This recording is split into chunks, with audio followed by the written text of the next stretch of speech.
What's up, everybody? Welcome back to the Real People in Real Estate podcast, where we talk about the real shit and not about real estate. I'm one of your hosts, Brooke Jones, aka the Millennial Agent. What's up, guys? I'm your girl Tyra Nicole here. And I am Nicole Pay, and today we have two guests, so bear with me as I introduce both of them joining us. So Philip Blake, real estate investor and owner of Stride Investment Group. Eric Friday, real estate investor and co-founder of Monopoly Bros. You guys, welcome to our podcast. Welcome. Thank you for joining us. All right, Yeah. So let's get into it. Where do you want to dive in? So, as we told you guys, we get to know the real person outside of real estate. So that's the first question. Like, let's start with Phil. Who is Philip Blake? Man, that's you don't get that question every day. It's right? hard. We going deep. That's what we do here. Who is Philip Blake? So as Nicole mentioned, I'm a real estate investor. I own a company known as Stride Investment Group. We do wholesale deals. We do, bird strategy, commercial, and everything.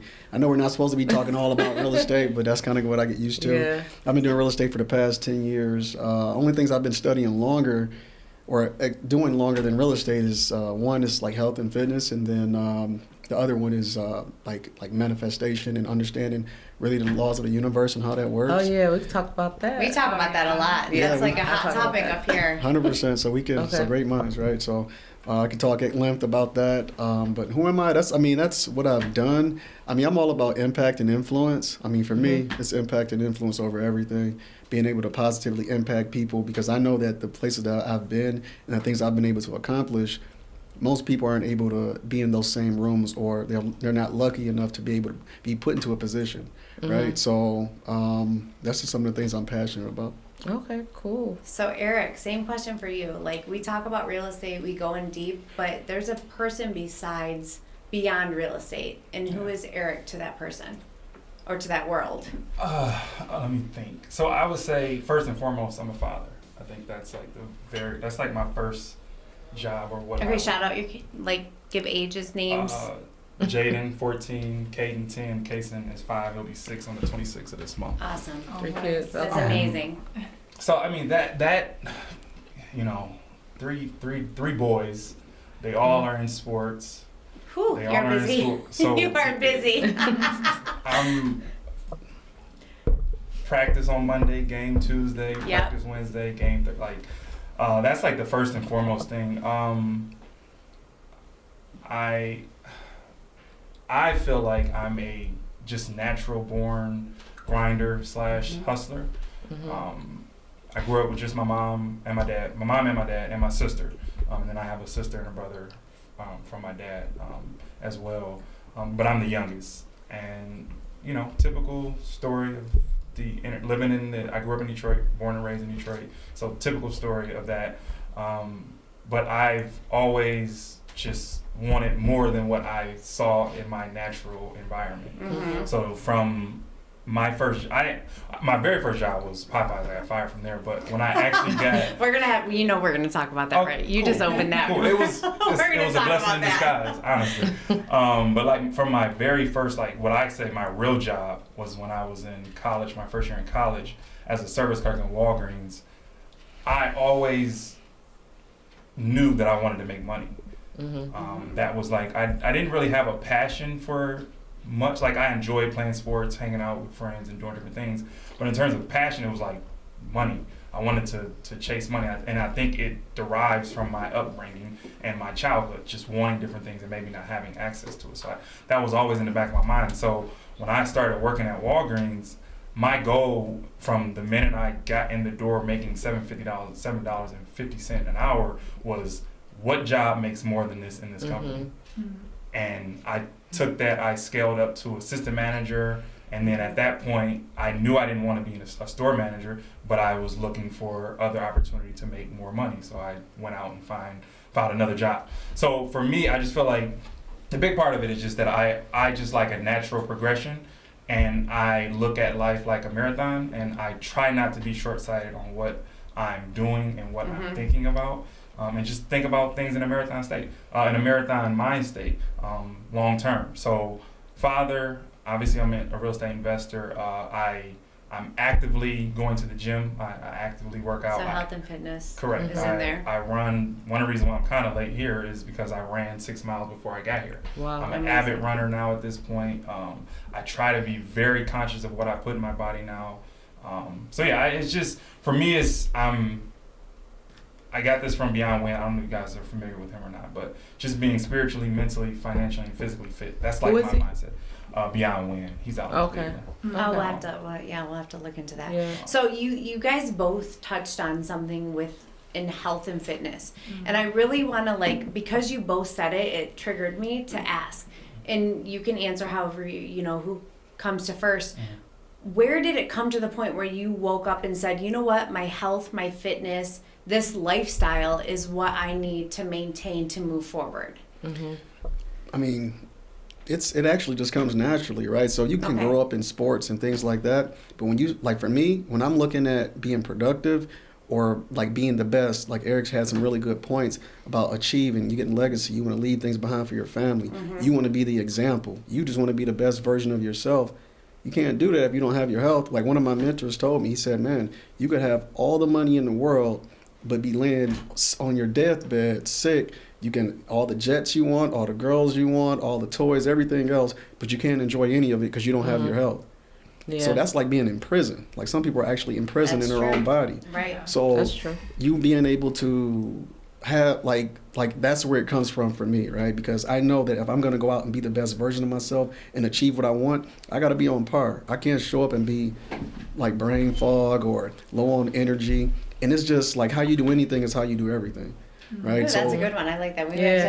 How you do. Say that one more time. How you do anything is how you do everything. Yeah, exactly. We're gonna have to quote that one. That's 100%. a good one. We love that. We love that. We love What quotes. about you? Yeah. We do love quotes. Yeah, it's kind of similar. I think my upbringing and just being in the sports does kind of play a role into that side of it. But on the opposite side of it, I don't necessarily enjoy it. Necessarily. I mean, can we be honest? I enjoy it. I know Some you people enjoy it. enjoy it, She's though. an exception to the rule because she does enjoy it. I cannot stand going to the gym. I know it's something I have to do. We struggle on it all the time. But for me, it's therapy. It's a mental struggle because it's therapy for me to release or just space out and just do what. But it's hard. It's very hard to work out for 30 minutes or work out for an hour or to run a mile, run 2 miles, run 6 miles, whatever.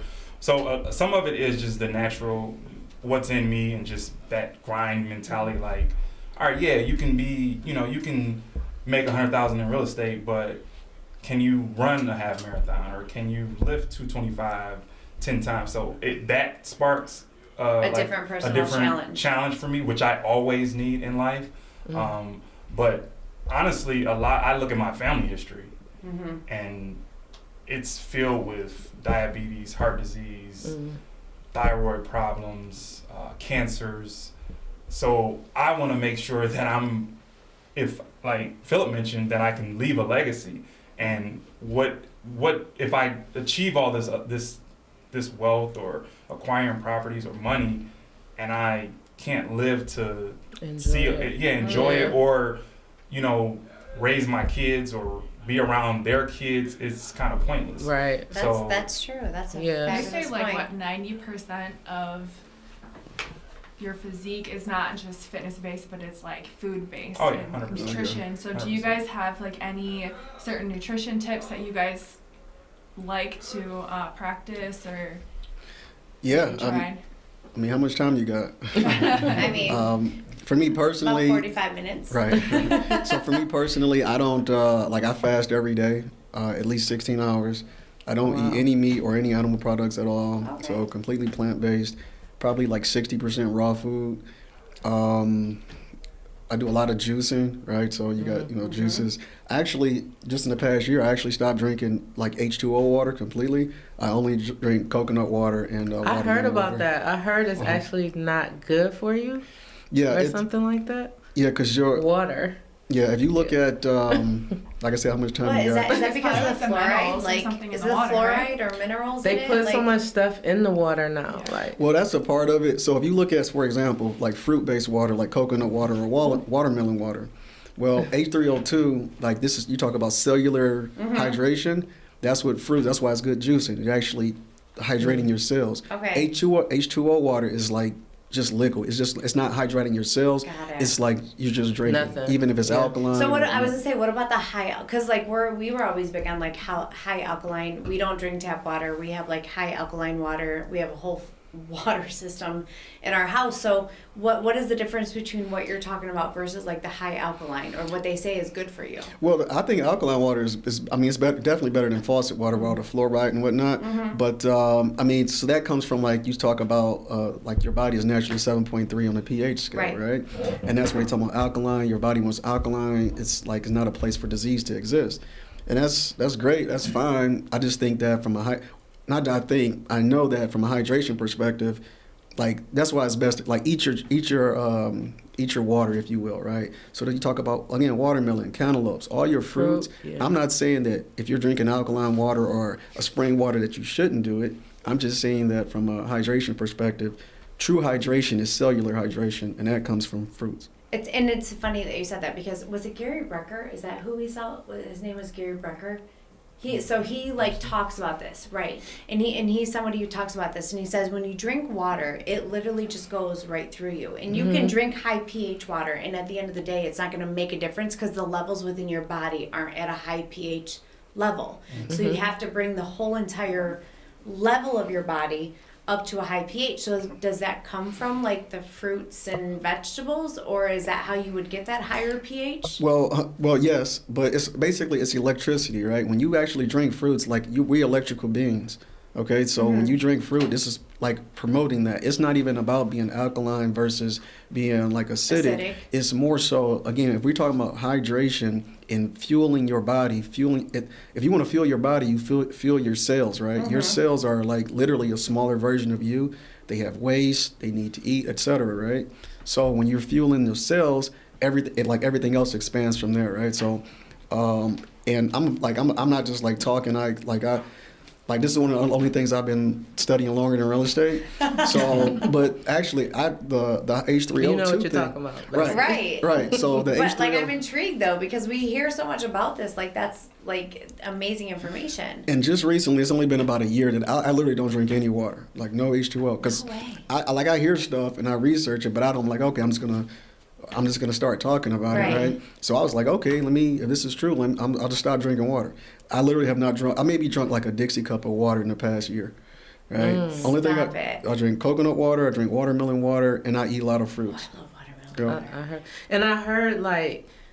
I heard someone else talking about the same thing that you're talking about, and he was saying, just think about it. Why don't they give babies water? Yeah. Like when babies are born, like That's they can't true. drink water. Have anybody ever thought about that? Yep. So it goes along with what you're saying. Do you have like a regimen like that you follow? Yeah, I mean, Is it comparable? I ain't got to that point yet, but I do. I think it's a method. Like everything in my life has been like an ascension. Like it doesn't. I don't really do things cold turkey unless I'm stopping a negative habit. But in terms of like my progression, it's really I look at it. If I look back on my life, it's like at a progression. So being conscious of the physical side of things, like you mentioned, a lot of it is dependent on what we put into our bodies.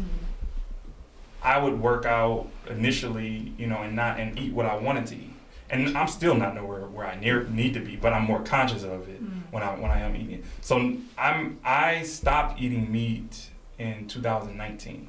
And went. I'm trying so hard. And went. Y'all, I'm trying. Honest, what's crazy? I'm trying. So I didn't go cold turkey. I stopped eating pork in like 2010. I'm good with pork. It's Right? the chicken and a good burger. Chicken, yeah. And I stopped eating beef like a little bit after that. There's nothing beats like that good burger. Cow burger. They're Until you saying like realize all the chicken is stress even is worse But now. I know, but I could easily not eat a burger for months, and then all of a sudden just want to. But then like because I haven't had anything like beef, I obviously pay for it. Yeah. But chicken and beef, just burgers. I wouldn't even say beef. I would say burgers are like my two weakest. So like it's transition, right? Yeah, that was me. I was like I say, pork was cut out first, and then it was hamburgers or beef in general. I could still eat steak, but I couldn't eat hamburgers. I switched to turkey burgers and just chicken. I could do and then I went out of turkey burgers, and I was only eating chicken. So then why'd you say just steak then? I don't know. It was just I'm a real big texture person. Okay. Oh, okay. So the texture of the steak was a little bit different. Okay. For me. But really, what got me to not eating meat at all was just understanding and educating myself on the process Right. of how that steak gets to your plate. That's what I said. Right. I think I need to watch just a real documentary, and I think I'd be I done. don't know if you should watch it. Yeah. So I think it's just one documentary away from never eating meat again. did you watch What the Health?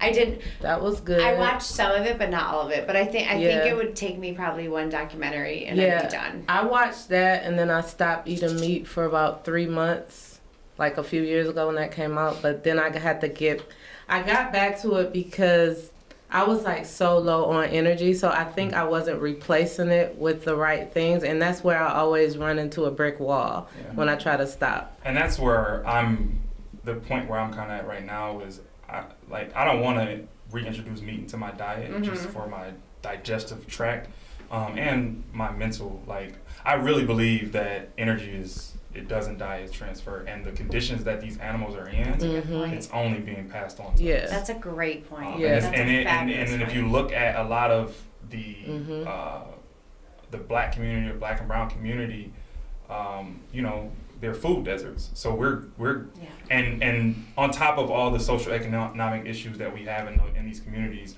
but a lot of it is our food. We're putting in our body depression, stress, anxiety. Because that's what these animals. That's what they go through when they're killed. Yeah, they're in horrible conditions. So you just said that. It's not. So I've seen What the Health, and it does kind of turn your stomach, but that's not what did it for me. It's the mindset of, wait, this is probably not. This animal probably wasn't in the best condition when he got slaughtered. Yeah, that's what did it for me the second time. I just have like a moment of revelation, like, because we talk about human energies and how we pass energy on. human energies, and I never ever put together until you just said that, like the animal energy is the same dynamic. Like, and if you see a video, I saw that. a video of an animal being slaughtered, well, I don't want to watch that video. Fear, I cannot watch that video. They're all crying. of that fear is going into you. I mean, I truly believe like animals have feelings and the fear and the crying, and I've seen dogs with tears in their eyes, but I've never thought about it the way you just put it into that perspective, that we transfer energy as humans. Yeah. Animals probably do it the same way. They do. And I've never thought about that. Speaking of transferring energy, I know, Tyra, you kind of touched on this last podcast, and we asked, like, where does your entrepreneurship come from? Is there like a specific person in your family that maybe like you grew up seeing, or like how did you guys? Where'd you get your hustle? Yeah, where'd your hustle? Right, that's perfect. For me, I like say no. I don't know any entrepreneurs in my that was before me. Now in my generation, we might have all kind of, or some of us might have branched out and started building our own or finding our own way. But I didn't have a go-to or someone in my neighborhood or family that I could look at and say, this is what I want to do. Honestly, I didn't know it was I didn't think that this is what I would be doing. Again, for me, if you go back to the Walgreens story, it's all about the money, which it's not the money, it's the opportunity and the time freedom that I get from having the money is what I'm chasing. So when I was in my progression through Walgreens and I got to assistant manager, and then the guy is coming in fixing the machines, telling me that you can make this much more doing this, and I said, well, how do you do that? And he said, well, I went to school to do it. I was like, okay, well, let me go to school. I went to school, I got my engineering degree, and I got a job as an engineer to make a certain amount of money. Once I got the job as an engineer, and it was very good money, now I have a son at home, and I'm getting calls from the school about him in school in kindergarten, and I just feel that's a direct reflection of me not being at home because I'm traveling Monday through Friday to go work in a plant as an engineer. So that's just another light bulb for me to say, I can't do this for 40 years. I need to make some money on my own and create my own schedule. Entrepreneurship. It's so funny that you say that because I left corporate America after 20 years. I was in the hospital, school districts, executive assistant to some of the biggest people, and I got tired of asking permission to be a part of my children's lives. And that's what I felt like I started to do. When I'm asking you permission to be a part of their life, and those are my kids, there's a problem. So when you said that like resonated with me, because you're so right. Like, entrepreneurship, I mean, we're still crazy busy. Like, don't mistake For sure. that for whatever. It We're goes up, still actually. crazy It busy. goes up. I work way more now than I But did. I take my kids to school every day. I pick them up from every day, and no Same. one's gonna tell me any Same. different from this I don't point. have to I don't have to put a PTO request in to go to a That's tournament in so- Ohio. I just go. That's huge. Yeah. That's huge. Yeah. What about you? For you, where did that come from? It's actually pretty interesting. I mean, I'm a mechanical engineer as well, so it's funny we kind of on similar frequencies. I know. Look at that. There's several different similarities there, so that's interesting. And actually, similar story. Like, I had no one in my family that was, entrepreneur. We started a business. I actually remember specifically. Was I 15, 16? And it was like a inner city kid type of thing, right? Where it's like, hey, you guys got to go out. We were like selling candy and water and stuff. And it was just Candy right, and it was We like talked about that before. right, and it was just like to build the entrepreneur spirit. Yeah. And I'm looking at it. Let's talk about like entertainment industry. You look at the rappers, the athletes, and I'm looking at these guys. They're probably 45, 50 years old. I'm like, I have no desire to be like any of you. You guys dealing with us bad kids, teaching us like I don't like. It turned me off. I actually did not want to be an entrepreneur. I actually remember specifically in college saying, like my roommate, he was like, yeah, I'm gonna start a business and do this, that, and the other. And I'm like, man, that's cool. You can go and do that, but just give me a solid place where I'm making good money and blah, blah, blah. And that's all I need. That's where my mindset, and that's like, I'm probably 19, 20 at that point.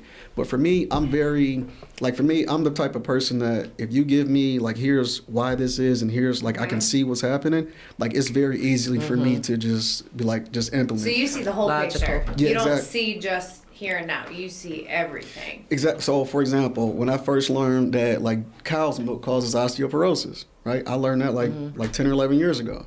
I was like, really? Is that true? Read a couple books, and I was like, oh, all the countries across the world that drink no dairy almost have no osteoporosis. And it was like a 1-for-1 scale. So when I learned something like that, all right, cold turkey, I just stopped. Yeah. Right. So I was like, so for me, when I started to learn that, oh, it's not just go to elementary, middle school, high school, then go to college and get a job and work for the next 30, 40 years.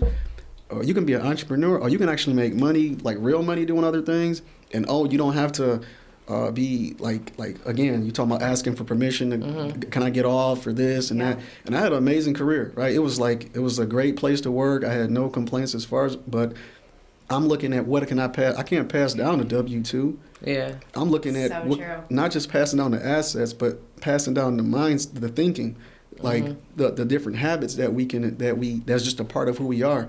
So overall lifestyle, right? So that way your kids look at you, or and as they grow, they see like I'm better than, like, not that I'm better than, but I'm more than what is like the 99% of paper. people. Exactly, right? And it's funny because so many people said that to me, like, why are you walking? Like, my master's degree is in what I did in corporate America.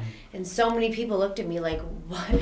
Are you out of your mind? Why would you walk away from a career like that? But you're right. You can't pass down a piece of paper. Yeah. I can work my entire life and not pass down I have nothing to show nothing for it. to show for it, Yeah. or anything. Like, they don't get my master's degree. They don't get anything that I've taken away from it. So Yeah. that's such a valid point. And like, not only that, like mechanical engineer, I don't know what your field was, but master's, I'm sure it's a high paying Business job. administration. Business administration. I was an engineer.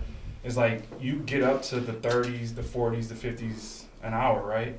A lot of people look at that like that's good Like, money, it's, right? it's something. You made it. I've It's made not. thousands of dollars per hour as an entrepreneur. Yeah. Not to say that I won't still do a $5 an hour job, but I look at it like, man, I was making $38 when I left. I look at that like, man, I'm worth more than $38 an hour. Yeah. The value of The what value, you put it's into just- is so it's so not different. there. And don't get me wrong, if I had to go get a $15 an hour job to support my family, I'm gonna do it. Absolutely. But I understand that with entrepreneurship, I have no ceiling. But it's that's a hard transition. Yeah. Though. Oh, yeah, for I will say, For sure. leaving It's not corporate easy. America It's to not an easy. entrepreneur, like, I used to look at my husband and be like, like, you're out of your mind. I I thought about can't it do today. this. Like, this is Going insane. back to the job. And yeah, like, I can't. And he would then, but he would look at me the opposite. When I was in corporate America, he'd be like, well, why don't you say this? And I'm like, that's called insubordination. Yeah. You can't do that. Like, I can't. Yeah. But it's such a hard transition. But if it's a small niche within you, it can grow into such a bigger development. Let's gotta talk be- about that transition. Like, did you guys struggle going from corporate America to entrepreneurship? Like, were there days where you're like, "What? I don't know what I'm doing. It's tough." Oh, there are days. Yeah, no, Take mine was untraditional because I didn't do the whole save up 6 months. Yeah. I didn't either. Have a whole plan. Like Most of us don't. yeah, I was like, pregnant, by the way, when I left corporate America. Yeah, I so was 9 months pregnant. yeah, like mine wasn't traditional, so it wasn't easy. I did have the foundations of wholesaling. I had rental properties, so I did have income coming in. That's nice. To assist, but it was completely untraditional, and yeah, I still have those feelings of Yeah. like, Yeah. man, this shit, like, because sometimes I still struggle with I still have rental properties, I have the apartment building now, but I still struggle with a consistent active income. Yeah. We're trying to turn our wholesale business into a business that pumps out money every month. Mhm. That's hard. Mm-hmm. I go months without checks sometimes, without that type of check. I get my rental checks for sure, Right. but those are more so for bills. Mm-hmm. Like for lifestyle and different things, I'm relying on flips and wholesale deals and different things within real estate or entrepreneurship to make money. And yeah, I Yeah. go, sometimes 3-4 months without one of Right. those checks, Yeah. which a lot of people can't deal with. Mm-hmm. Because you So, gotta hustle. Yeah. You gotta. So it has Yeah. to be in you. It's not, entrepreneurship is not for everyone. Yeah. Definitely. It's a hard thing to Yeah. understand or grasp. Yeah. And I was just You talking gotta to have someone. Go ahead. No, I was gonna say, like, you gotta have something has to be in you to not want to give up because Yeah. there's so many. Or you have a ways. great team behind you that Yeah. makes you Yeah, for sure. Because I wanted to give up a lot of Sure. times, and I have a phenomenal team behind But me. even that even has- the team can't run your right, life. but You they can still bring. gotta- They can. It's a quick snap. Like, all right, girl, get back to your shit. Let's go. Yeah, for Yeah. sure. Yeah. So you gotta what have a what support about for system. you? Like, was there a transition from Yeah. corporate America to entrepreneurship or to investments, or how did that work for you? So for me, I started, for me, like some people know my story where again, 10 years ago, I'm already an engineer. I'm still in school full time though. So I'm in school full time. I'm working full time. I pick up real estate, right? So I'm literally all around the clock, all day long, right? And I'm making all the sacrifices that you're quote unquote supposed to make. Meaning, like, I'm living in my mom's basement. It's not a finished basement, to say the least, right? East side of Detroit, we didn't have a lot of money, so that's where I live. My car is like 12 years old, and I'm making like $100K a year, which everybody in my family thought, oh, you made it. Like, you work in a great company, everything, like, you already there, right? Just ride it on What was out. missing though? But again, I talked about like the legacy, right? I know that, okay, I can be at this place for the next 20 years and okay, I'll be okay. And probably my family around me be okay. But what about the next generation? What about the thoughts and things that allow us to, like, I don't want us to digress, or is it not digress? I don't want us to fall back into. I think that's like, isn't that digress? Yeah, Or regress or digress? Yeah, regress is what I'm thinking. Like, Yes, I don't want us to regress. regress. Oh, okay, Phil's come and gone, did this thing, his family was fine, and now we're back, like, wherever, right? Struggling, yeah. So I didn't want that to be. I was like, okay, and then I'm looking at the top people at the company. I'm like, are you making like $1 million a year? And like Eric said, I'm about the money. I was like, all right, $1 million a year, that's cool, but I think you can make that. I mean, you know what I'm saying? It's just not. Right. He's at the top of the top. He's probably the only one, or a few making that. Mm-hmm. So for me, I get into real estate, and I'm like, okay, this is my sacrifice. This is my I'm sacrificing at this point. So yes, at that point, I was like, I know I'm not going to be in this W-2 job forever. So I started that transition. I'm a mechanical engineer, so I'm like big planner and organized type thinking, right? So I started taking those steps, and no, it was not, okay, all I got to do is this, and this. When I first started in 2013, I was thinking like, man, give me 2 years, I'll be out of here. I didn't quit for like 7 years, 6 years, 6.5 years, because every time I made money, I learned something, I got expenses for this, and then I have a more naturally conservative personality. So I'm like, am I making enough money? I remember a guy, he made like $90K on one deal. He quit all his job, like I'm done, I'm all in real estate. And he just made, and I was like, man, I'm happy for you. Yeah, but that goes fast though. Yeah, he made money, but I was thinking about it like, man, if I How made long is that 90K. gonna last? Exactly, because we didn't have businesses. We were just Right. investors. So he was like, I made $90K. I'm all in real estate. I quit my job, and I'm like, okay, I got a good career, but I don't have Sound like any. me. but for me, I'm like, okay, I got benefits. I got healthcare. I got all these Yeah. other things. And if I stop working, like, where the money gonna come from?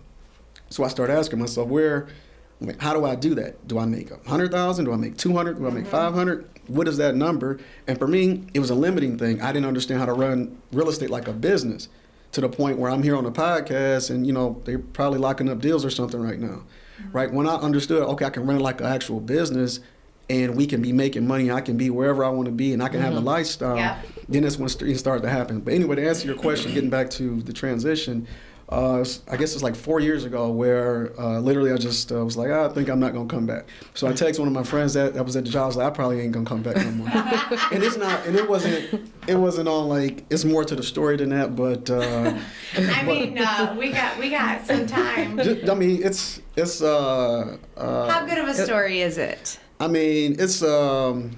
I had already been, I was making more than everybody in there. But then you're talking to a supervisor and they talking to you like, dude, I'm looking at him like, I actually run my own business. You know what I'm like? Right. So you're trying to tell me things about this, that, and the other and whatnot. I'm like, I'm just going with the flow. But then I also looked at it from, like, we talked about energy and like, I was looking at it like, I'm robbing myself and I'm robbing the company. Because I know, like, I was their golden boy there. They was like, man, Phil's going to, like, because I know how to work and I know how to do what I'm supposed to do.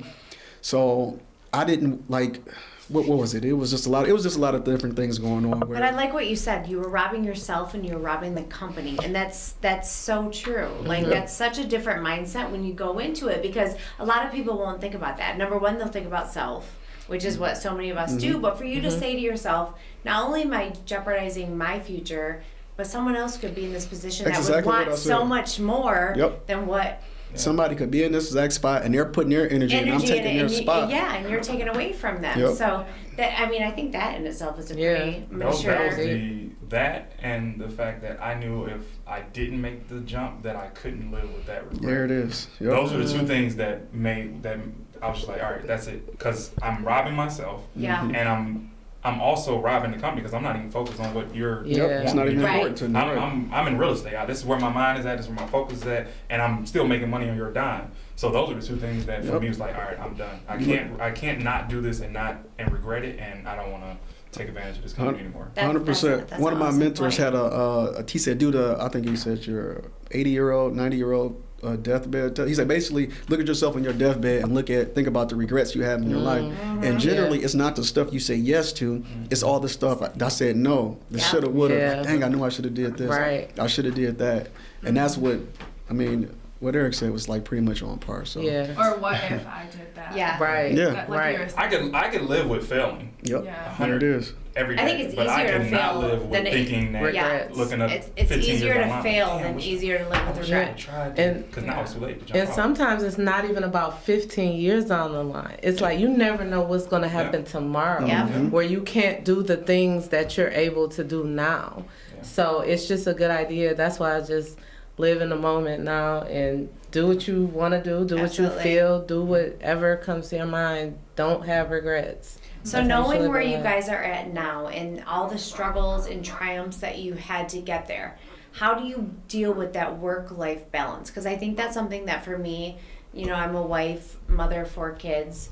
I'm an entrepreneur now. We're straight business-based. I don't work for corporate America. The work-life balance is so difficult. So looking from the other side, being a mom, which you're a mom, you're an aunt, even the people that in your life that have struggled, how do you deal with that on the opposite side as being fathers or uncles or entrepreneurs within the family? Where does that come from in that daily life? I time block, and I have to, it just forces me to be better, right? Because if you want to sleep in and like I miss opportunities for me to either be we actually had a little one last year, so that was my first child, and I miss time with her. I miss time where I get to where I can get work done, so I can set aside time. So it just forced me to be more organized. I do like to chunk my time. I'm not saying I'm perfect at it, but it for me it makes me Like, I don't think I'm a very disciplined person. You guys probably like, oh, he don't drink any, he don't eat any meat, you know what I mean? Listen, you want to talk about discipline and schedules? Let's talk about this. She's been on my butt forever about being on a schedule, and it's been the hardest thing ever. Yeah. So for you to even say time blocks, I don't know if you saw me kind of chuckle a little bit because I was waiting for her to pipe in, because that's what I am so bad at that. Like, so for time blocks, like how do your time blocks work though? Like, do you set days or times within your day? Pretty much, it start every 3 hours, starting at 6 a.m. Right, Okay. so 6 to 9, 9 to 12, and it depends on what's happening that week. I do have a set because, like, for example, 9 to 12, I got a lot of meetings where I'm checking in people that directly report to me, and we got meetings. I'm looking at KPIs, stuff like that. So I'm really not, able to spend much time with my family at that time. But like 6 to 9, I'm prepared. I'm doing the things that doesn't sound productive. Like I may wake up and I may meditate and just like.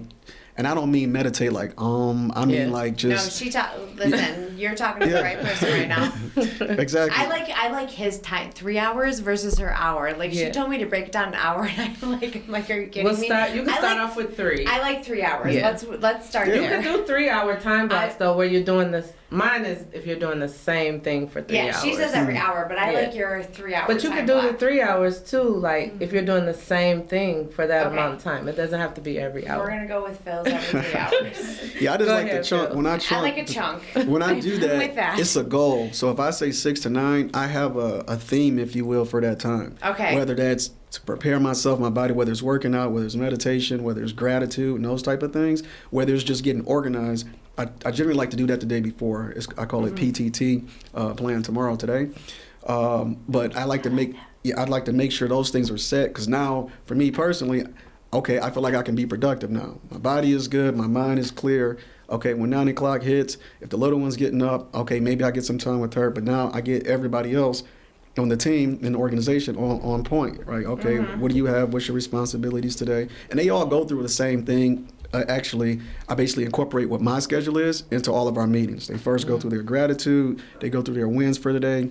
Okay, what did you accomplish yesterday, and what's your plan to accomplish today? And you do this for every meeting? Every meeting, everybody. It's quick because they get used to it, right? They come in 30. So they know what to expect. I'm grateful, and I tell them, you got to put some emotion behind your gratitude, because I want you to feel it, right? It's a lot that goes into that. But point is, gratitude, wins.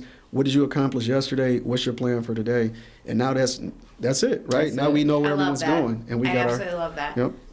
So I just do that chunk, and then the same thing, it just repeats throughout until about 9 to 10 p.m., depending on how much I'm working. Yeah, I'm sorry, you said 9 or 10 p.m.? Yeah, it doesn't stop until, like, sometimes I can be a night out. Sometimes I go to sleep at 2 a.m. Okay. So, your cutoff is what, 7? I have a cutoff time.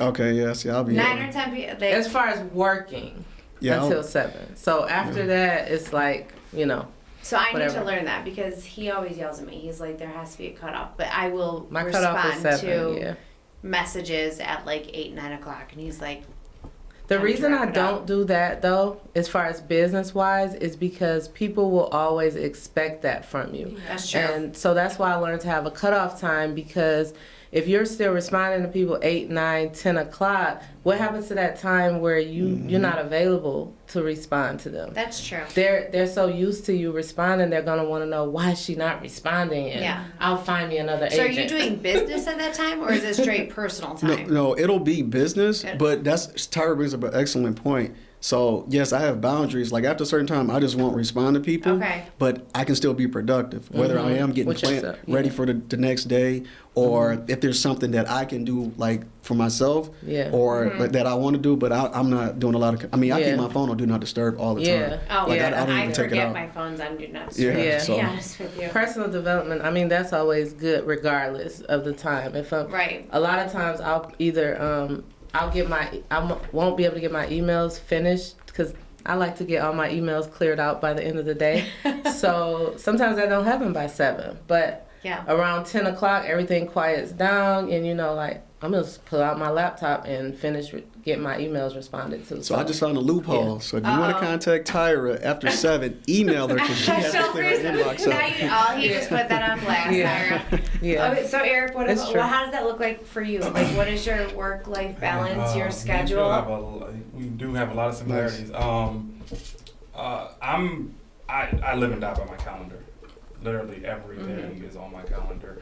I started time blocking a long time ago, so I don't have to time block Do now. you do 3 hours? No, so Okay. so like I don't have to necessarily time block anymore. But when I'm waking up between 4:30 and 5:30, that first hour is only dedicated to myself. I love it. Meditate, gratitude, Mm-hmm. maybe read, or maybe just sit still and do Yeah, nothing, be still. and then work out. So you could look at the first 2 hours of my day as time block for personal development. Okay. So I do time block, but I just put it on my calendar. Like literally everything is on my calendar. That's And how I am with my get back, calendar. take the kids to Everything. school, start work. You even put that, like take kids to school? I do too. I put Literally everything in my everything is We on calendar. need my to step calendar. up our calendar. Literally Ours every does not single say take kids to Everything school. in your calendar. I just know it is. Google Calendar is like my best Do you know how friend. many calendars we have together that we try to sync? I don't even have to take kids to school because I feel like it's just a known. Like, we take It's the not kids for to school. me. It's so that no one books during that time period. They can Okay, see on my I calendar can see that. between 2:30 and Yeah. 3:30, I'm picking kids up. Or you Okay, I don't can schedule see anything. that. 'cause Yeah, you or have that I in your don't schedule calendar. anything, which Yeah. typically I won't anyway. But yeah, I mean, So we're not at that status. working out, working, meetings, Mhm. baseball games, football, track meets, all that is on my calendar. Mhm. And I have a mindset of kind of like what Phil mentioned is how you do anything is how you do everything. So, you can do some deals, but can you be the best father? Right. Yeah. Be in their lives and make sure that you're there. Mhm. Can you be a father, but then also make sure that you're giving it your all in the gym? Can you be dedicated to meditating every day? Can you listen to affirmations every day? Like I'm just in that mindset of if I'm gonna do one thing to the best of my ability, I want to do it all to the best of my Yeah. ability.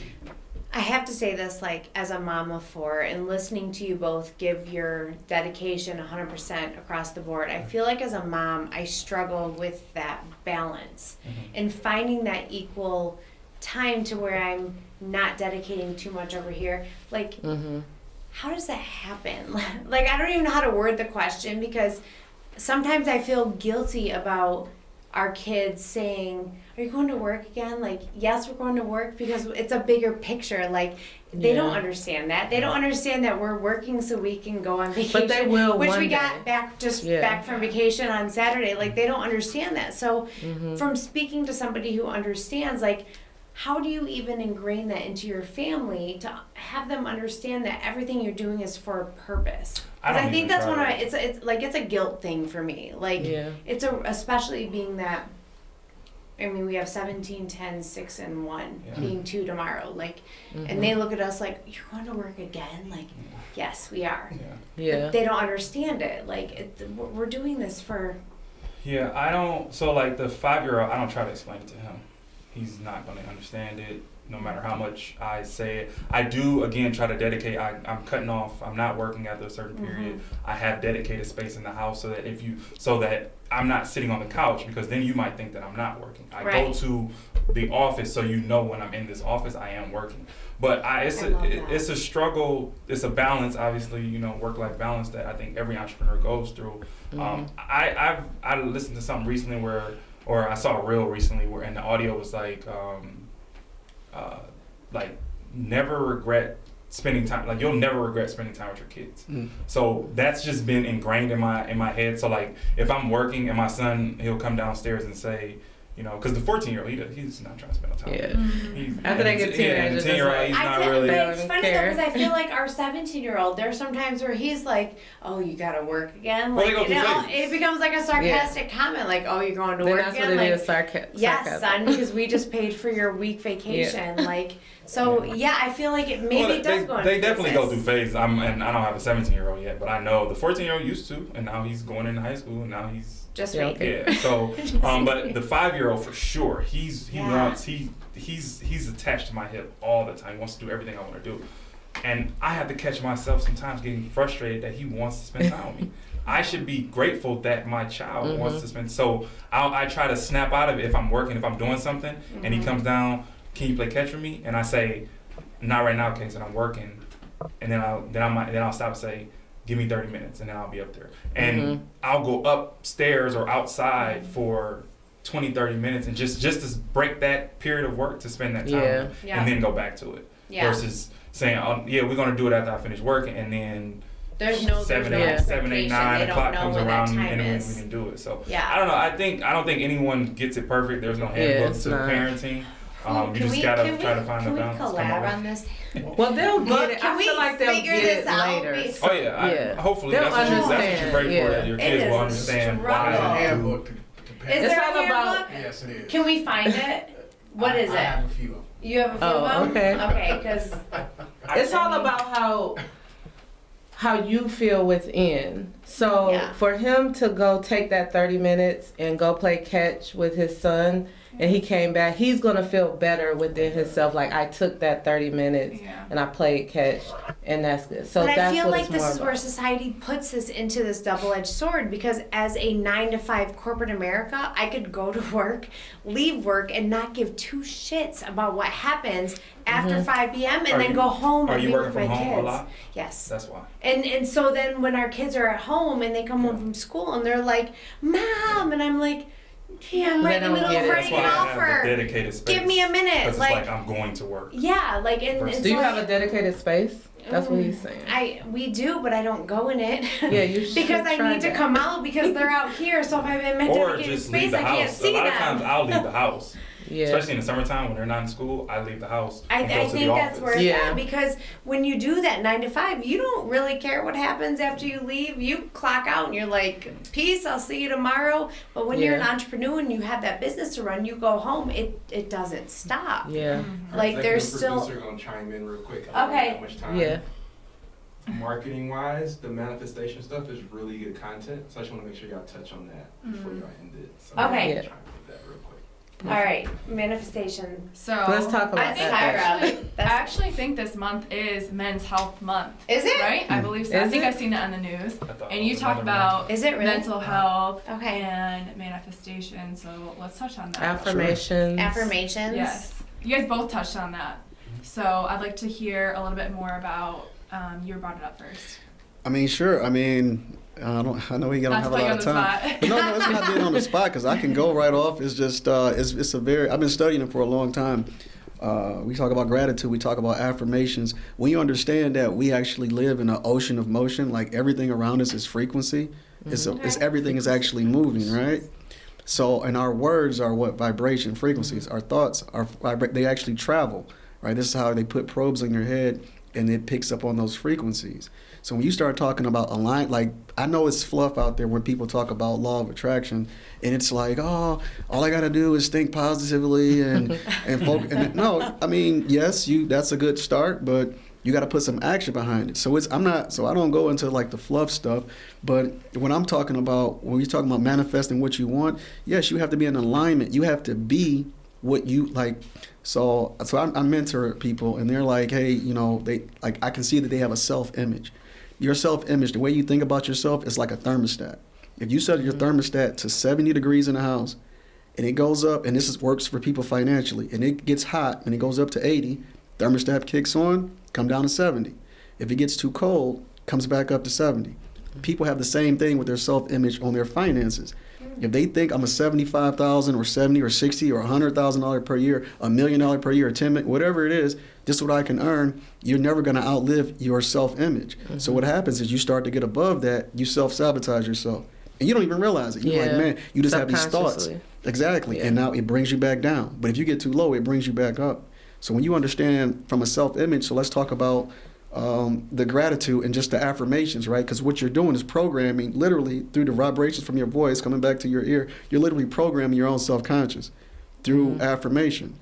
Gratitude is so big. I mean, I'm not trying to be religious here, but it's like in the Bible, and it's a whole lot of different tablets and things that it's on, but it's actually it's actually a misprint where people talk about, you guys ever heard the rich get richer and the poor get poor? Yeah. Mm-hmm. Well, that comes from the translation, the incorrect translation of, he who has will be given more, and he who does not have, even what he has will be taken away. That's actually, like, the actual translation is, he who has gratitude for what he has will be given more to be grateful for. And he who does not have gratitude, even what he has will be taken away. So when you understand that, to be in the spirit of love or gratitude, That's a very powerful thing because you have to literally be grateful for whatever it is, because there's always someone in a lower position. Yes, things could be better, but could also be worse. So if you're able to be grateful for not only the things that you currently have, but you actually be able to be grateful for the things that you desire. Like, because like I said, I can go deep, but time you could say technically doesn't exist. So you could be grateful we talked for about that too. Yeah, we exactly. So you can be grateful for the Forever things. Young. That's our Forever Young. Time doesn't exist. Yeah. So if you could be grateful for, let's say my goal is to hit 10 million a year in revenues, and we're not there yet. Okay, part of my affirmations, yes, I'm gonna be grateful for things I'm currently grateful for, but I'm gonna put myself in that state where I'm already grateful for that 10 million in revenue. And more importantly, I'm not just grateful for that outcome, I'm grateful for, because I have to work on who I am. When I talk about self-image, you have to be before you become, right? So internally, your thoughts, you have to be the person that has achieved what you want to achieve. This is why I talk about like mentorship and getting around the right people is so important, because you get examples of how you can be what you need to be. So a lot of people just want, I want that thing. Oh, they're making $100,000 a month. They're making whatever a month. And I just want that outcome. No, you need to look internally. How can I, what type of person do I need to be? So that way I can achieve those results. Is that type of person getting up at 4:30 every morning? Are they time blocking? Are they being lazy? Are they cheating meals? Are they not spending time with their family? Are they not focusing? You get to pick up all the things that you should be doing. And now that you're focusing on the things that you should be doing, you can actually be that person. That's it. Now you have literally just time traveled. Now all I need to do, what I personally do is I have sets of mentors. I spend a lot of money being in like the right groups and masterminds and things. And what I do, I have a set of mentors. I do this mentally where I have these individuals around me and I pull traits that I like. Some of them do things I don't like, and I just pull the stuff I like. And I envision that coming into me, and I want to be that person. This is the best version of myself. I literally know what the best version of myself is. And now I need to be that person, because I know if I can be that person for 1 second, for 1 minute, for 20 minutes, for an hour, for every day, and I can do that consistently, ultimately I will get what that person has achieved. Yeah. So what would be the 3 pillars? And we're gonna allow you to answer that as well. But what would be the 3 pillars taken from what you just said that you would tell someone you are mentoring? Take 3 pillars about what you just said and put them into blocks. And how would you take those 3 pillars and say these are your foundations? If we talking about success in general, one of my main pillars is the power of mentorship. Okay. Right? If you want to be somewhere, ask someone who's been there already or who's 10x your goals already. That's literally the cheat code. I don't care if it's real estate, whether it's sports, whatever it is, get the cheat code. So that's like my main pillar every time, right?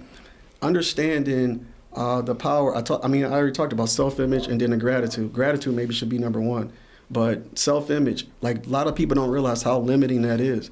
When you have a certain image of how you look, that's why we act the way we act, because I see myself a certain way.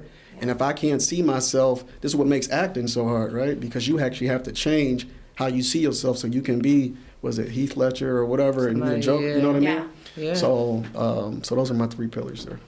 What about for you, Eric? Take that question and I know, right? Vermont doesn't listen. Yeah, Phil just played it. The real dumbed down version. Whether you think you can, whether you think you can't, you're right. Yeah. So, really, honestly, I haven't, because I can tell Phil has done a deep dive into it, and not just speaking from something that he saw in a YouTube video. But I know just from my, just how I operate is that, it starts with your mental and what you tell yourself, how you produce, how you wake up, what you wake up to. A lot of people, the first thing they do when they wake up is they pick up this phone. I do it every morning. It's a bad thing. It's almost one of, I don't know, it's probably one of the worst things you can do. Is put other people's thoughts into your own head about what's going on. And conversely, if you do this at night, it's the same thing. What you are taking in at night is also the same thing. So I'm just very conscious of things like that. It's like it's almost all the same. Like, we're talking about food. What do we put into our bodies? Yeah, right. Same thing. Like, what am I intaking with my vision and what I'm listening to. So I just try to stay conscious of that. I'm big on affirmations. I'm big on being showing gratitude throughout good and bad, you know, Yeah. because I think there's you can, you know, when things don't always go your way, you could also find gratitude in those situations as well. So how do you manifest your thoughts or your mental state into your body, your mind, your team's, you know, mental state? How does that look for you on a daily basis? That manifestation. So, like I say, I like to wake up between 4:30 and 5:30. That doesn't always happen. Sometimes it's 6, sometimes it's 7, sometimes it's 8. But yeah, the first thing I do is pray. It's a quick prayer, nothing like, it's nothing scripted. It's just, I just want to give thanks to the higher. I love my war room. You know? And then I go through my affirmations. I read them. I have an app of hundreds of affirmations, and I might add them, like Phil said, it might be something new that I'm trying to achieve, and just read them verbatim. Okay. Sometimes I just listen to them. Sometimes I read them. Because I record them. Then also I can listen to them, or I can read them myself. And then I just like to sit still and maybe either watch something like that's inspirational, whether it's a motivation video or maybe it's a self-development book or a real estate book, listening, or I like to physically read. Okay. So those are like, for me, that's what I need to start my day. Yeah. So how do you portray that to your team? To team, I mean, it's a. Do you make them accountable for that affirmations or gratitude? We accountable do. is not the right word, but Yeah, because it's Do you very understand? hard to put that on someone else. right. So Yeah. And maybe everyone's that's not the everyone's right on word their to own use. journey. Yeah. But there is in our meetings, in our weekly meetings, we do go over kind of the highs and lows. Highs Our and lows. segue. What have you done? You know, what are you going to do this week? And then kind of what are you grateful for? Yeah. That journey of mindset, I feel like that's just it's almost like a spiritual journey that I don't really like to touch on until I know someone is ready for that. Yeah. And then at that point, it's like, well, that's open door. yeah, at that now point. it's open door. Yeah. Yeah. So that's and being awesome. grateful is so important. It's everything. Yeah, it's everything. So that being grateful is a. Do you want to key. go ahead and we're about to close out? Yeah. Can you do the same question for all of our guests? Yeah. Go ahead and close out. So we'll do one for Phil and one for Eric. Phil, I would say, what's something no one knows about you? Man, that's really putting on the spot. What is something that no one knows about me? That's not going to be your same question. You're I know, gonna I'm get. You're going to get a different No, look question. at one of the other ones. Are you like, oh, he's going back to the email to look at one of the other ones. What is something That's- I gotta think about that. What is Okay. something no one knows? No, I can I like one. I can probably think of something that no one knows about me. I mean, it could be something like your personal people. And you but can't say that you're an introvert. I don't know if you are or not, Don't but that's give him an answer. no. Thank we you. say that to I'm an everyone introvert, because guys. that's a No, that's no. I not said you can't acceptable. say that. Oh, you can't. I thought you said Yeah. you can say. Because that's the like go to That's for like a go-to everyone. answer. But there has to be So- something that maybe your close people know about you, or something that that's I- within inside Phil that maybe the Yeah, general so- public doesn't know. So I'm the youngest of three. I have an older brother who had meningitis when he was younger. So what it is, so basically he's like delayed, right? So maybe that's where a lot of my discipline and the way I act comes from, because I've always had to kind of be the bigger brother because he, like, you know, he's not mentally always there. So I mean that's something that not a lot of people know, Yeah. and I look at that as I don't know, like a positive thing that Yeah. like for me. So that's kind of what molded you think, or contributed to the person you are. Oh yeah, 100%. I mean, even from the time we were kids, when we playing hide and seek, and everybody want to tag him because he can't catch anybody, type of thing. Or as we grow older, and you can start to see him getting left behind because he's not catching up. So I've always taken that like, okay, I got to make up for this. Okay. I got you. Yep. Yeah. Okay. All right. Eric. Eric, it's your turn. She's got the question of the hour. What would you tell your younger self? What's something you would tell That your was on the younger list, self? by the way. That was. It I was. said I wanted to. That was on the list. I want to answer it in my head and then sound all good. What would you tell little Eric? Little Eric. Dear little Eric. What age? What age? It doesn't matter. Just It's your anything, younger any childhood part of your self. younger childhood self. And if there comes something to your head and you want to answer, but yeah.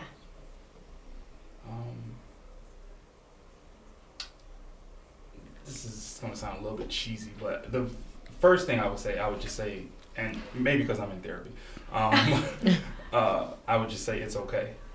Just, it's okay. I love that. It's but okay to not be okay. yeah, it's okay. I think, but what I would say is, I would want little Eric to step outside of his comfort zone, and really learn to like put himself out to enjoy life and just try new things. Okay.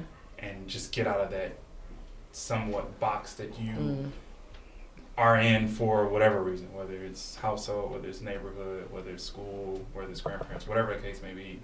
I would want him to just explore. Okay. To live. Yeah. And just don't take yourself too serious. Okay. That's a good one. Yeah. Just don't take yourself We're almost naive in thinking that people really care that much about us to be concerned with what someone might think about you. I see my husband shaking his head back there. Yeah. It's so true, and it's a hard lesson to learn. Oh yeah, especially as a It's so kid. hard to learn. I mean, your brother, like, kids are cool. Yep. Yeah. Like, Yeah. like kids are cool. So it's Yeah. hard to do that when you're growing up, especially when you're dealing with. I mean, you got all this stuff. So much. It's like dealing with household stuff, trauma that have been passed on from generation to generation. And then you got all this stuff going on in the environment that you're growing up in. Yeah. All the while, you're a human being trying to grow up in the world and figure yourself out. So it's just so much going on. I'm gonna deep into that one more step. So with that being said, little Eric, you just told him that. Grown up Eric, Eric now today, what are you most proud of? What is that monumental moment that you could be like, you know what? Screw y'all, I did this. Yeah. This is what I'm proud of. This is who I am. Take that and run. This might That's sound good. like a little morbid or like. Listen, we talk about everything on this podcast. I've never been to jail. Okay, and if I've never. I mean, obviously, I'm here. I just feel like not that my life was just so hard that I was But going you know down what that you've path. I grown just up with. know. Yeah, I know, You know where you the came environment. from. The environment, yeah. And Absolutely. to not. And someone told me that. That's why I'm saying that. Oh, Okay. Someone told me that I yeah. was going to end up like my brother and my father. ended up. Yeah. So That's a good, for that to not happen, thankfully, and hopefully it never happens, and to be in this position to where I'm speaking about my journey and things that I've done, and I'm able to support my family without a boss. It's a testament to a lot of things, mindset and a lot of stuff, but every I think test comes out of a testimony. That's definitely something to be proud of. And I Absolutely. think that's something that we don't do enough. We don't give ourselves the credit enough. Like, you did that. Like, you did. So Right. I think that's great. And nothing you say sounds cheesy, because I think in the bigger picture, at the end of the day, that's your experience. That's your life. And for you to say those things, there's so much pride and accomplishment. Don't ever take that away from whatever. You know what I mean? Like, no matter what anyone may It's such a common say. norm for people that come from certain, like, that grow up in certain environments. Like I said, my life wasn't the worst. Like, I had a good upbringing, but the reality is that you're always like, I look back on so many situations, and like, had I been there 5 minutes later, Wrong place, wrong time. had I been standing a block over, like, it's just so many things that go on in life. It's like, man, it's little small decisions that you may make consciously or unconsciously that can change the trajectory of your life. I can appreciate everything you're saying, because my husband and I have had these conversations into so much depth that what you're saying now, I can totally understand because I can feel his energy Mm. when he talks about it, and I can feel yours as well. And I respect it and I appreciate it, and I thank you for being that vulnerable to even talk about it. That's a big thing, you know, and I think that you being able to do that is going to be able to impact people Impact people, definitely. in a different way that you may not understand, because there's going to be other people, other young men, Mhm. other young black men growing up in your situation that may look at you and say, you know what, he said this and I understand it and I get it. Yeah. And I respect that. I truly do. You know, so, you know, and not to discredit anything of what you're saying, but I do want to pass it on to close it out with Philip. I'm gonna end on you. Philip, younger self, what would you say? Transition to older self, here we are. Actually, this is an easier one for me because I've had to go through this when people ask me what they would need. One, get a mentor. Take action. And Eric mentioned don't take yourself too seriously, but I would say just to make that more clear, like don't give a fuck about what people think about you, because that's a big limiting thing where we're so worried about society and what I'm supposed to be. Whether you're in high school and I'm this type of person in school, so I got to live up to that thing, or I can't take this step, I can't do this because it's not the norm. Not following the norm is what got me where I am now, right? Literally just doing the opposite of what most people are doing. That's what Tyra always says, think outside. She is so outside that box. You have to. Yep. You have to. So those are the big things. Those are the big, the items there, right? Like I said, mentorship. That's a hack to life.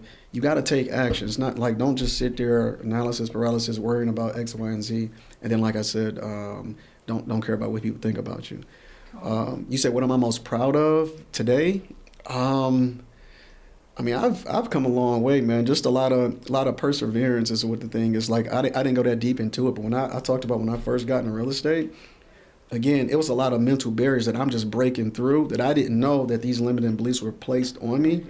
I remember it was a $67 course that I was wanted to buy, and I'm sitting there counting and I had the money, but I'm like, man, $67 a month, because my values were placed in the wrong spot, right? And actually from that program, I actually learned some of the thoughts and mindset I need to have to get outside of that. But again, I'm in school full time, I'm working full time. I paid my first mentor $3,000, which was like the most, right? I had to max my credit card out twice. Fortunately, I had the money, but I didn't even try. I was like, man, he might scam me or whatever, right? So I'm doing that, and I'm putting money into marketing. I'm doing all these different things. Live in my mom's basement where I'm making six figures. I got this old car.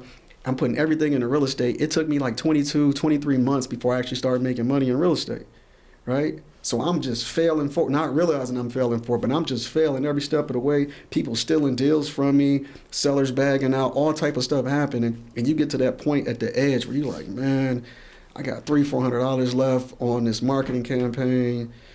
You know, a deal comes through and I'm like, I'm going through the motions at this point because I'm like, I'm just expecting failure. I'm like, man, this lead gonna come through. And I remember this deal. I don't know if I have time to go through the whole thing, but the deal come in. And I'm doubting the deal the whole way through. Like he calls to me, I'm like, it sounds like a good deal, but you know, whatever. He probably gonna sell it to someone else. At that time, I'm still going to properties. I go to the property. He's not gonna accept the offer. Okay, he accepts the offer. I must have messed the numbers up or something. You know, I know it's not really a deal. Self-sabotage. I'm just every step of the way because I'm like, all right, I'm not gonna get my hopes up this time, right? And I remember I only got a little bit excited because I got it under contract for I got it under contract for 50, and it was worth like 150 when it's all fixed up.